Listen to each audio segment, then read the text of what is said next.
Umi bisa dijelasin nggak sih Mi, ACT itu apa? Oh iya, terima kasih. Bismillahirrahmanirrahim. Assalamualaikum warahmatullahi wabarakatuh. Tabi pun selamat datang di kantor ACT Lampung.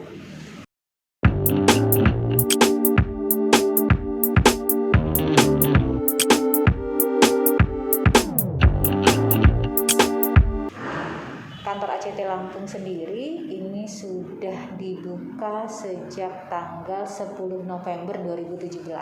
Kalau ACT Lampungnya sendiri ya.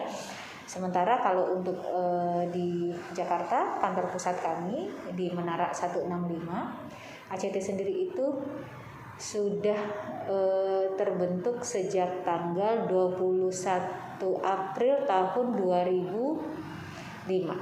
Jadi sudah lumayan lama ya Mbak ya, sudah lumayan lama. Jadi ACT adalah organisasi kemanusiaan global profesional berbasis kedermawanan dan kerelawanan masyarakat global menuju peradaban dunia yang lebih baik. Jadi ACT sendiri itu lembaga kemanusiaan yang kalau kami bilang itu ada 3 sendinya Mbak. Jadi kita ngobrolin masalah kemanusiaan itu nggak akan pernah selesai masalah kemanusiaan ini kalau nggak ada kedermawanan dan kerelawanan. Oh, saling bersinergi gitu ya? Iya, jadi ini 3 sisi yang nggak akan pernah putus. Jadi selama ada manusia ini, selama ada manusia di bumi ini, pasti akan banyak permasalahan. Nah, permasalahan global, kita ngomongin global nih, ACT ini sebuah organisasi kemanusiaan yang global, berbasisnya kedermawanan dan kerelawanan. Jadi kedermawanan dan kerelawanan. Kedermawanannya apa? Bisa berbentuknya donasi kan ya, bisa berbentuk teknologi, bisa berbentuk juga sumber daya manusianya, bisa juga banyak sekali Mbak. Jadi nggak akan pernah selesai gitu. Jadi nggak akan pernah selesai. Dari awal kita sudah mempunyai visi misinya udah global. Jadi tidak hanya bicarain masalah kemanusiaan yang ada di Indonesia saja, tapi sudah lingkupnya global. Terus kan ini awalnya kan cabang pusat dulu gitu ya Bu ya. Dan untuk akhirnya dibuka di Lampung gitu alasannya apa?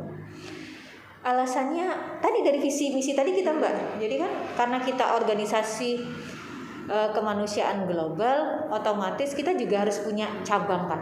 Cabang-cabang lah, cabang-cabang di seluruh provinsi Indonesia kita sudah ada, termasuk di luar negeri. Kita beranggapan bahwa akan lebih efektif dan efisien garis koordinasinya, bantu masyarakat di sini kalau kita punya kantor cabang di sini. Iya, terus qadarullah kan di tahun 2018 ya Mbak ya, kemarin kan ada kejadian tsunami ya. 2018 itu ada kejadian tsunami. Dengan adanya kantor cabang, maka kita akan lebih cepat untuk memobilisasi kedermawanan dan kerelawanan serta permasalahan-permasalahan kemanusiaan yang lainnya. Cakupannya juga lebih luas ya. Iya, cakupannya untuk yang si provinsi Lampungnya sendiri gitu kan akan lebih cepat mengeksekusi ya ketika ada permasalahan-permasalahan. Kebayang nggak Mbak kalau di Lampung sendiri nggak ada kantor cabangnya gitu kan. Jadi kalau mau ada musibah, ada bencana yang lain, kita harus koordinasi dari pusat lagi pasti akan lebih ribet lagi. Akan lebih lama lagi ya. Dan kalau untuk program yang ada di ACT Lampung ini ada apa aja? Nah, kalau di kita Mbak kan sebenarnya tuh ada branding kita, kalau Mbak lihat itu di belakangnya ada Global Zakat, ada Global Wakaf, ada yang saya pakai ini sekarang apa Mbak? Ada Global Kurban. Jadi kita menginisiasi berbagai macam program pemberdayaan. Jadi mungkin di awal orang mengenal tuh ACT lembaga kemanusiaan emergensi. Ketika ada musibah, ketika ada bencana, kita maju kan, kita nolong umat manusia.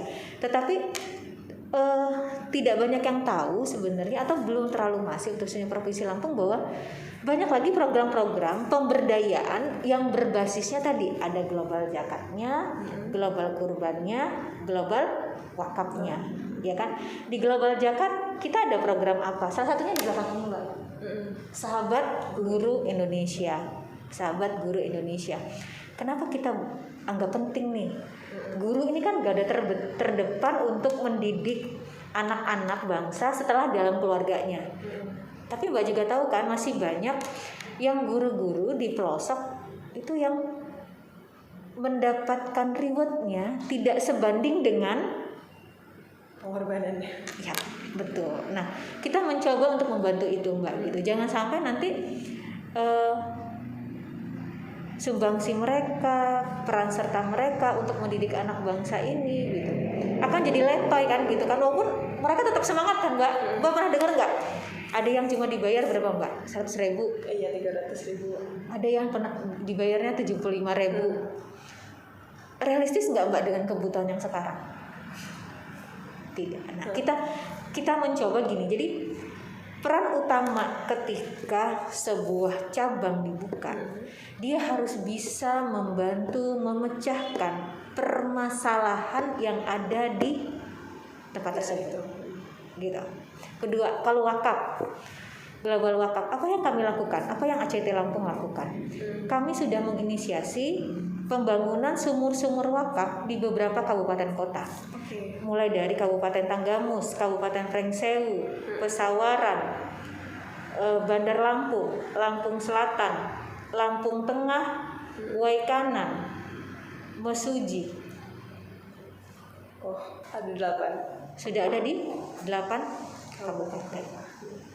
Alokasinya di mana saja, tempatnya di mana saja. Ada yang menyentuh di sektor pertanian, Mbak. Jadi ada lahan pertanian seperti di Prengsewu dan di Lampung Tengah dan Lampung Selatan, lahan untuk mereka nanam padi tapi airnya nggak ada, gitu. Jadi tada hujan. Kebayang nggak Mbak kalau tada hujan? Kan berarti cuma setahun sekali ya. Iya. Nah, jadi itu jadi solusinya. Kedua, kita juga bangun sumur wakafnya di sekolah. Jadi ada beberapa sekolah-sekolah juga yang ternyata mereka itu tidak punya air gitu. Gimana mau memudayakan hidup bersih dan sehat buat anak muridnya kalau tidak ada. Ketiga, kita bangun juga berdampingan dengan sarana prasarana ibadah. Pada saat ini sih baru di masjid-masjid atau musala yang kita bangun. Kita juga kemarin diinisiasi oleh Bank Indonesia membangun sumur wakaf yang intinya dia ada lagi tindak lanjutnya untuk penyulingan airnya Mbak. Jadi untuk penyulingan air bersih itu dibangun di lokasi rumah sementara untuk korban tsunami. Ya kan? Jadi ini jadi PR juga Mbak. Jadi PR kami sebenarnya sama-sama bagaimana menggerakkan wakaf ini menjadi sebuah kebiasaan gitu. Jadi levelnya itu kan sudah zakat yang wajib, sedekah ya kan, terus ada level yang tertinggi lagi wakaf gitu, dimana wakaf ini kalau kita lakukan Mbak, apalagi itu untuk pembuatan sumur, pahalanya akan terus mengalir. Akan terus mengalir. Artinya wakaf ini menjadi sebuah kunci umat Islam untuk memberdayakan lagi masyarakat. Kebayang nggak Mbak? Yang tadi saya bilang tadi kan ada satu lokasi, contohnya itu di Desa Mojopahit, Lampung Tengah, yang selama ini mereka menggunakan tada hujan, sekarang ada sumur wakafnya Mbak. Jadi bisa berapa kali mereka produksi? Terus-terusan kan Mbak? Gitu. Kebayang nggak itu? Berapa keluarga yang bisa dihidupin? Berapa anak yang bisa sekolah? Panjang nggak Mbak? Iya. Jadi panjang ya, jadi sangat berkelanjutan panjang. juga. Jadi berkelanjutan gitu kan? Karena sudah sektor perekonomian dibantu, berimbas juga nanti ke sektor pendidikannya, berimbas lagi di kesehatannya, berimbas lagi nanti di daya beli, hebatnya wakaf. Nah, terus kalau yang untuk di global kurban juga Mbak, kita menginisiasi bahwa kewajiban untuk berkurban ini sebenarnya di surat Al-Kautsar Allah tidak ada tandanya bahwa kalau berkurban itu nunggu kamu jadi orang kaya loh, tak begitu kan. Jadi perintahnya Allah udah jelas kok di surat Al-Kautsar. Salat dan berkurbanlah kamu karena Allah. Gitu. Salat dan berkurbanlah kamu karena Allah. Jadi dari ayat itu jadi kelihatan bahwa salat dan kurban itu jadi satu gini loh Mbak. Kan nggak ada tuh salat dan berkurbanlah kamu karena kamu mampu. Kalau haji kan naik haji jika mampu. Berarti Allah kita ini sebenarnya mampu. Nah, kita menginisiasi itu Mbak. Karena di ACT sendiri kita ada lumbung ternak Mbak. Jadi ada lumbung ternak, ada di Tasikmalaya, terus ada di masih sekitarannya masih di Pulau Jawa Mbak. Kami ada lumbung ternak dan itulah yang mensupport ketersediaan ternak-ternak kita. Nah, kalau Mbak buka berita-berita tentang ACT, khususnya di ACT Lampung, kita menginisiasi 2 tahun berturut-turut menginisiasi itu dapur kurban, Pak. Jadi ada program yang namanya dapur kurban, dan juga kita menginisiasi daging-daging kurban ini ke wilayah-wilayah yang pernah belum dapat. Mbak tahu nggak bahwa di beberapa wilayah di Provinsi Lampung itu ada juga Mbak daerah-daerah yang belum pernah merasakan kurban. Ya. Dengan global kurban gitu membantu kita gitu untuk bisa mendistribusikan kurban-kurban ke wilayah-wilayah yang tidak pernah capai. Gitu. Jadi saya ada testimoni Mbak, ada seorang dokter juga di Provinsi Lampung tahun kemarin saya tawarin kurban. Gitu. Saya bilang, Bu kalau beli kurban di ACT jaraknya lebih lama Bu dari waktu kurban, harganya lebih murah. Kok bisa ya? Iya karena kami punya lumbung ternak. Gitu. Kami punya lumbung ternak. Ibu menginisiasi, kami beli bibitnya, kami rawat, kami besarkan, dan ibu nggak ngasih makan untuk biaya pakannya. Ayo lebih mana? Gitu kan? Terus ketika saya bilang, Ibu bersediakah kalau kurban ini kami alokasikan ke daerah-daerah terpencil? Beliau jawab, nggak apa-apa. Kenapa Bu? Ya, saya pernah tugas, kata dia, tugas PTT di sebuah wilayah di Provinsi Lampung. Dan pada saat itu saya baru tahu, kata dia, Umi, sekampung itu belum pernah merasakan daging kurban. Padahal mereka beternak. Hah? Gitu? Iya.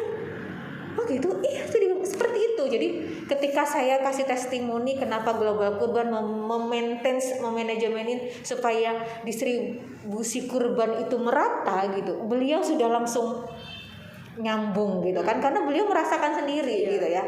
Atau nanti Mbak lihatlah ketika waktu kurban gitu ada satu masjid numpuk kan Mbak, numpuk banget itu. Ada masjid yang enggak gitu. Kita di awal 2017 masuk ke 2018 waktu itu fasenya kurban Mbak, kami mengasesmen beberapa wilayah di Kota Bandar Lampung. Itu dapat testimoni dari beberapa masyarakat termarginalkan di sini di Kota Bandar Lampung. Saya tanya, Mbak, kalau kurban dapatnya semana? Nggak dapat. Kenapa? Karena di masjid dekat kami itu paling 2 ekor kambing dan harus dibagi ratusan sampai 1000 kakak. Kalaupun dibagi paling 1/4 kilo dengan keluarga yang sedikit, dengan keluarga yang jumlah keluarga yang banyak. Nah, itu bagaimana tadi saya bilang, balik lagi ke visi misinya si ACT ya, menjadi organisasi global tadi gitu. Jadi bagaimana ternyata permasalahan kemanusiaan itu nggak akan pernah selesai Mbak kalau kita nggak sama-sama. Jadi nggak ada yang namanya ACT kerja sendiri, itu nggak ada gitu. Kita butuh kedermawanan, butuh kerelawanan gitu kan. Media ini juga salah satu kunci Mbak, kunci untuk membuka kedermawanan, satu kunci juga untuk membuka kerelawanan untuk lebih masif lagi supaya kita bisa membantu lebih banyak orang lagi. Oke. Dan itu kan katanya juga kerelawanan gitu ya Bu ya. Kalau untuk di relawan di ACT Lampung ini sendiri jumlahnya gimana? Nah kalau di ACT itu saya nggak pegang, Mas nggak tahu ya Mas Herman. Kalau ACT itu ada ACT, ada MRI. Apa itu? MRI itu Masyarakat Relawan Indonesia.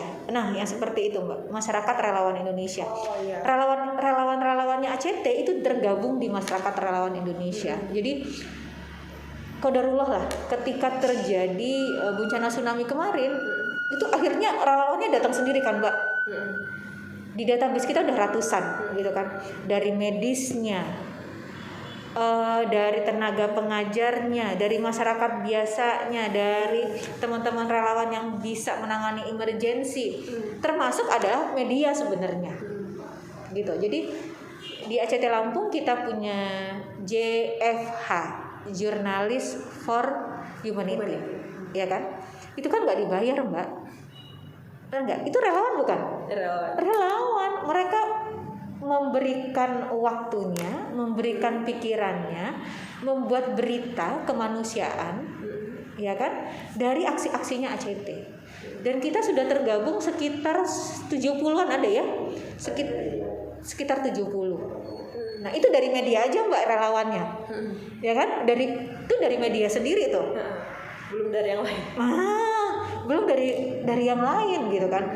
Bagaimana kami memasifkan aksi-aksi kami, bagaimana kami memasifkan program-program kami, bagaimana kami memasifkan permasalahan kemanusiaan kalau nggak ada teman-teman jurnalis gitu. Markom ataupun kami sendiri yang di sini cuma berjumlah 9 orang nggak akan cukup kan Mbak. Di sini ada 9 orang.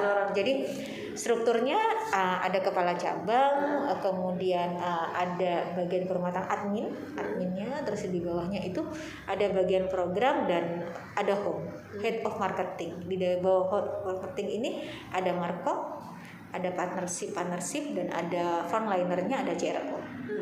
Gitu. Sedikit sekali Mbak orangnya. 9 orang. 9 orang ya.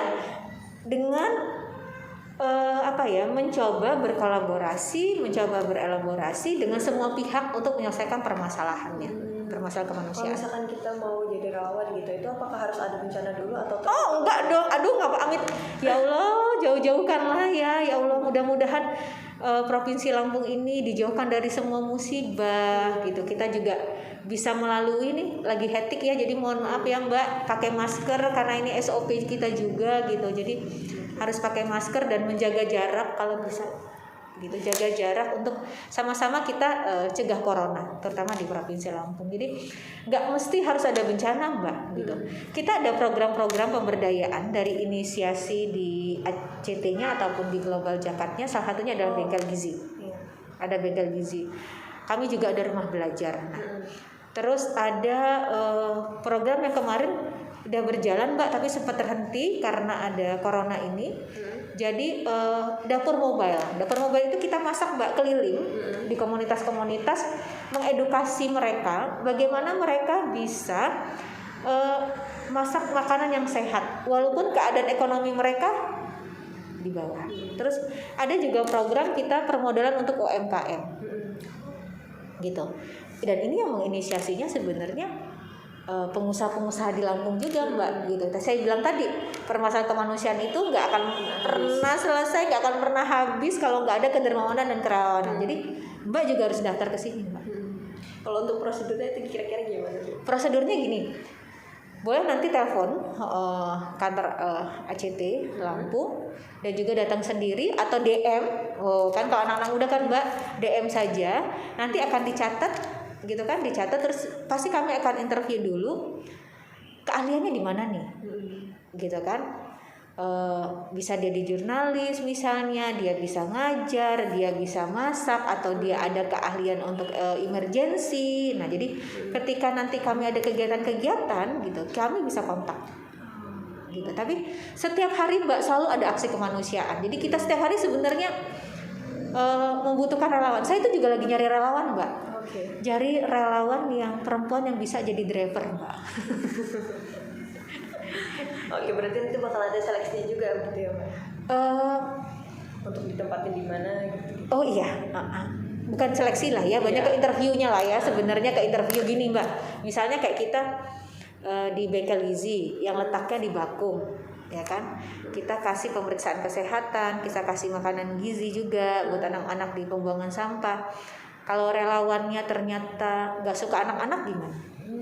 Ya kan? Atau misalnya relawannya ternyata dia nggak betah Mbak dengan yang tidak higienis, yang tidak bersih. Nah pasti kan kita akan ngomong dulu kan, kita akan interview dulu, sudah punya pengalamannya di mana, ininya seperti apa gitu, supaya gini beneficiaries kita juga nyaman kan gitu.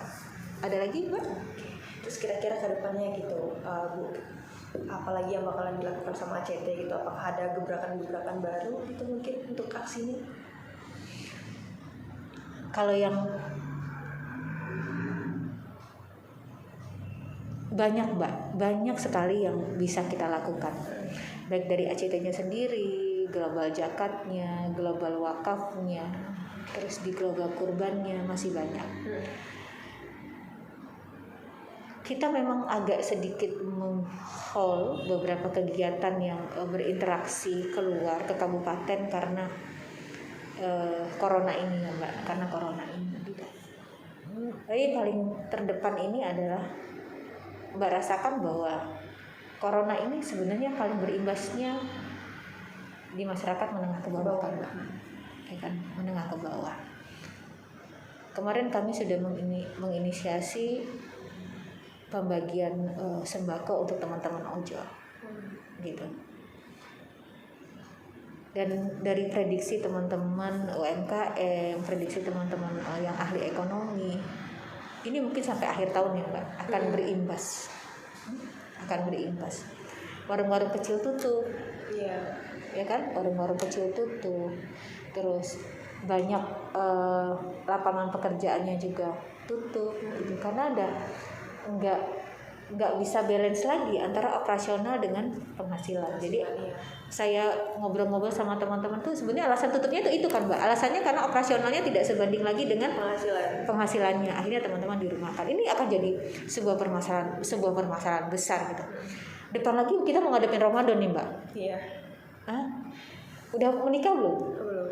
Kalau udah menikah Mbak itu pasti sedih banget kan Mbak. Mau Ramadan nggak ada uang, sudah punya anak, terus mau beliin baju anak-anak, kebutuhan sehari-hari. Kedepan itu mungkin yang akan menjadi fokus utama kita ya. Kita berharap nanti akan semakin banyak lagi orang yang akan menyalurkan zakatnya lewat ACT. Akan semakin banyak lagi nanti orang akan berkurban lewat ACT gitu. Barusan kita kemarin kan sudah kelihatan tuh Mbak yang ada musibah banjir bandang. Oh iya. Di Teluk Betung Timur. Gitu. Berapa kerugiannya? Berapa yang harus kita bantu buat mereka? Jadi fokus utamanya pasti nanti akan ke pemberdayaan masyarakat. Walaupun tidak akan melupakan ini tentang sahabat guru Indonesia, berbagi pangan untuk masyarakat, terus berbagi makanan juga untuk masyarakat yang termarginalkan gitu. Itu akan tetap menjadi fokus kita untuk di provinsi. Kita sebenarnya mengajak tribun ini untuk masyarakat Lampung dan masyarakat di seluruh Indonesia atau dimanapun yang bisa melihat tayangan ini, ikut bergabung bersama ACT, mau jadi relawannya atau malah dua-duanya Mbak, jadi relawan dan jadi dermawannya, orang yang dermawan sama-sama dengan ACT. Jadi bisa ke kantornya ACT, Jalan Jenderal Sudirman nomor 73E, Pahoman, Bandar Lampung, atau lihat aksi-aksi kita di ACT_Lampung kalau di Instagram kita, dan di FB kita Aksi Cepat Tanggap Lampung. Teman-teman bisa lihat di situ aksi-aksinya kita ngapain aja sih sebenarnya gitu. Teman-teman bisa salurin zakatnya, bisa salurin sedekahnya, atau malah penting sebenarnya bisa wakaf gitu. Jadi wakaf juga tuh bisa patungan Mbak. Misalnya kami ada beberapa profil tempat-tempat yang membutuhkan sumur wakaf. Teman-teman bisa patungan untuk bangun sumur wakaf gitu. Terus beberapa bulan kemudian kan nanti kita mau kurban nih, ya kan, mau kurban. Kalau sekarang masih berkurban masih 1.550.000 ya, Mas Her ya, sekitar 1.550.000 nih berkurban. Masih murah ya Mbak? Masih murah banget kan? Terus ada tabungan kurban juga. Nah, terus kalau di zakat Mbak, ngapain ya ACT dengan zakatnya gitu? Kita juga bantu beberapa pasien-pasien emergensi untuk berobat. Jadi kalau dikepoin Mbak, lihat di Instagram kita, di sosmed kita, ada beberapa pasien-pasien yang berpenyakit gawat, itu kita bantu juga lewat ACT. Jadi banyak banget ya Mbak, banyak banget yang bisa dilakuin sama teman-teman gitu. Jadi ketika teman-teman tergerak hatinya, nggak usah harus pakai uang banyak kan Mbak. Kan kami juga ada link, ada OPPO, ada link aja, terus kita juga ada itu. Nanti Mbak bisa lihat deh. Ya Mas Her, kita ada OPPO ya, kita ada OPPO, ada link aja, jadi ada GoPay, jadi ada GoPay Mbak, nih aku liatin ya. Jadi bisa bertransaksi pakai GoPay-nya teman-teman untuk berdonasi. Misalnya gini nih Mbak, saya tuh ada linknya di GoPay, di Gojek. Search nih seperti ini. Ini masuknya ke rekeningnya ACT. Jadi cukup barcode saja, teman-teman bisa berdonasi lewat ACT. Gitu. Jadi kepoin Mbak, Instagram kami, sosmed kami, atau yang mau langsung berdonasi aksi cepat tanggap bisa ke BNI Syariah dengan nomor rekening 77 kosongnya 4 kali 525 atau dengan menggunakan Bank Mandiri 127 kosongnya 3 kali 79 17 428. Oke. Dan itu nggak ada minimal donasi kan ya Bu? Nggak ada minimal donasi. Kalau jadi gini, kalau teman-teman pelajar ini pasti punya GoPay kan, Mbak? Bener nggak nih?